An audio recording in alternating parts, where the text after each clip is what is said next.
Happy April 1st, 7th graders. That means today is April Fool's Day. I tried to think of a great trick to play on you, but I couldn't think of anything creative, so I decided to let the joke be on me, and I dug up this gem of a picture. This is me in 6th grade. I have a new perm, so a nice frizzy perm. I have my beautiful light blue teddy bear sweatshirt on, and then my wide leg black pants with bright white tennis shoes. And I'm practicing my clarinet at my grandma's house with my cousin. So there you go. The joke's on me. You can laugh away. Yes, I actually looked like that at one time. I want to share something with you, though, that is not a joke. And that is the promise we receive from Hebrews 13, verse 8. Jesus Christ is the same yesterday, today, and forever. You've had a lot of changes. Seems like there's changes every day in our world. Your day-to-day life looks so much different than like a month ago. You're at school, taking school at home, you're worshiping at home, your parents might be working from your home, your siblings are everywhere, no more extracurricular things, and it can kind of be scary, or you kind of feel down or frustrated by the whole situation. But as Christians, we have this truth to lean on. Jesus is not surprised by any of this. He loves you, he sees you, and he does not change. So rest in that promise today, 7th graders. What we are going to do today is we are going to start our Canadian project test, okay?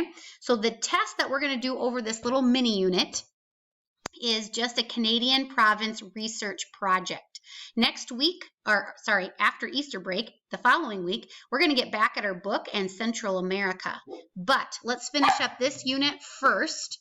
A little assignment that you're going to be working on the next few days is worth 30 points.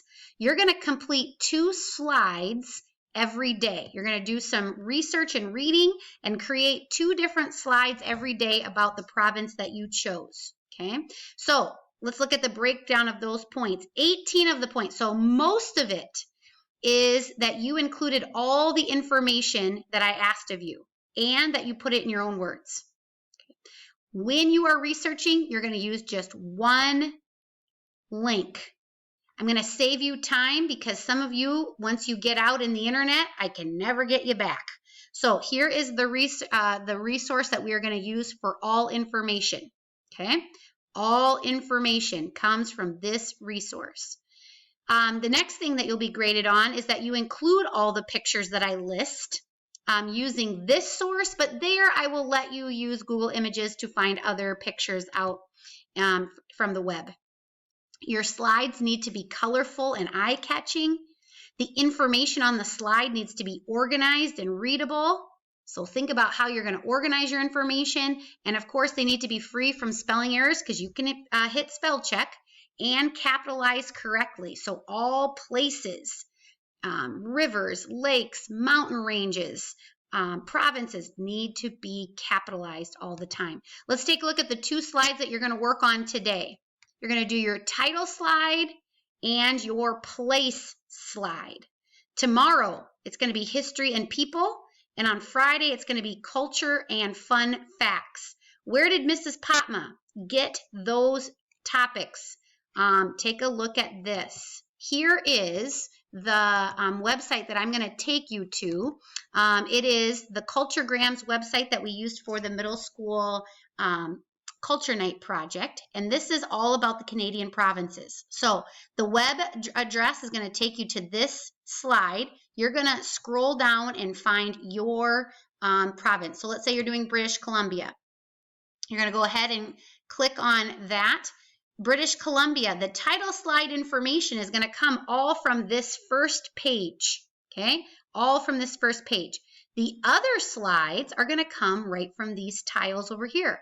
Place, history, people, culture, fun facts. So all of the categories are listed right here. So all of the information is right at your fingertips. When you get to place, you will notice that you need to tell me about the, climate, geography, wildlife, and resource and industry. This is where I got those topics from, right alongside here. Okay, so use these to help you. So if you follow this and read these directions very carefully and use this resource, it should not be too difficult in finding the information. That's going to give you time to read it and create rather than all over the place researching. Okay. If you have any questions, make sure you email or text me or stop by my Google Meet this afternoon. But remember to do those 2 slides for tomorrow. A blank slideshow is posted in Classroom for you. So have fun, read well, create well.